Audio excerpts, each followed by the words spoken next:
Kamusta sa lahat, mga ka-co-op?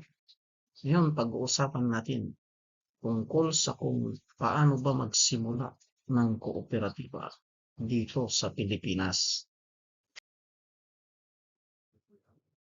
Bago tayo magpatuloy, disclaimer lamang. Ang mga opinyon at pananaw na ipinapahayag sa video na ito ay sa akin lamang at hindi nagre-representa ng anumang organisasyon o institusyon. Ang mga karanasan at kaalaman ko ay batay lamang sa aking personal na pangunawa, pananaliksik, at hindi kinakailangang sumasalamin sa mga pananaw ng iba. Kayo po ba'y may dati ng samahan, asosasyon, o anumang grupo na gustong magnegosyo sa pamamagitan ng kooperatiba? Ito ay pagbabahagi ng ilan sa mga kailangan nating isaalang-alang sa pagsisimula o pagbuo ng isang kooperatiba. Una, kailangan nating tukuyin ano ba ang layunin o mga layunin ng ating magiging kooperatiba? Ano ang mga purpose ng ating kooperatiba? Bilang isang negosyo, ano ba ang magiging serbisyo o mga produkto ng ating itatayong kooperatiba para sa ating mga magiging membro, para sa komunidad, o kaya ay para sa particular na industriya. Pangalawa, sa ating batas dito sa Pilipinas, kinakailangang hindi bababa sa 15 katao ang bubuo bilang mga unang kasapi ng itatayong kooperatiba. Sa mga membro nakasalalay ang pag-unlad at tagumpay ng isang kooperatiba, kaya kailangan ng may pagkakaisang interes at layunin ang mga kasapi nito. Pangatlo, kailangan planuhin ano ba ang magiging struktura ng ating itatayong kooperatiba. Sa struktura ng kooperatiba ay ang mga membro ang pinakamataas sa lahat sa pagdidesisyon. May mga katungkulan na inihahalal o kaya ang mga membro ang pipili or sa ibang salita ay boboto gaya ng election committee, ang mga bubuo ng board of directors, ang audit committee. Mayroon din namang mga tinatawag na appointed officers na iniatang na sa board of directors ang pagpili o pag-appoint.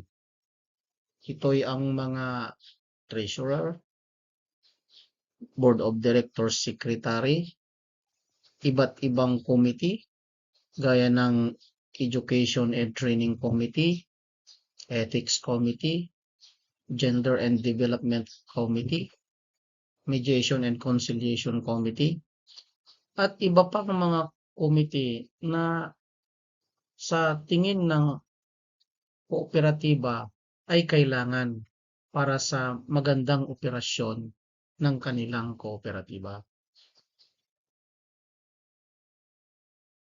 At para maging legal ang ating samahang kooperatiba, ay kailangan nating pasakop sa mga alituntunin ng ating batas. Ang Cooperative Development Authority o mas kilala sa tawag na CDA ay ang ahensya ng ating gobyerno na may mandato tungkol sa pagrerehistro ng mga kooperatiba dito sa Pilipinas. Kailangan din magparehistro sa Bureau of Internal Revenue o BIR, kumuha ng kaukulang business permit sa inyong mga bayan o kaya'y lungsod. At dahil mayroon tayong mga kukuning mga empleyado, kailangan din nating kumuha ng mga kaukulang rehistro sa SSS, pag-ibig, PhilHealth, at iba pang kailangan natin na mga ah, sertipiko sa mga iba't ibang ahensya ng ating pamahalaan. Upang nasa ayos ang lahat ng bagay sa ating kooperatiba, ay kailangang may mga batas o polisiya tayong susundin. Una na dyan ang ating tinatawag na cooperative bylaw. Ang CDA ay may mga handang forma ng bylaws na pwede nating tularan at basihan ng ating mga gagawing mga bylaws. Magandang may iba't ibang polisiya tayo para sa pamamahala at operasyon ng ating kooperatiba, gaya ng polisiya sa pagtanggap ng mga miyembro, pagboto o pagpili ng mga magiging opisyal at mga manggagawa ng kooperatiba, polisiya para sa pagbibigay serbisyo at produkto ng kooperatiba, iba pang polisiya para sa mapanatili ang kaayusan at magandang takbo ng pamamahala at operasyon.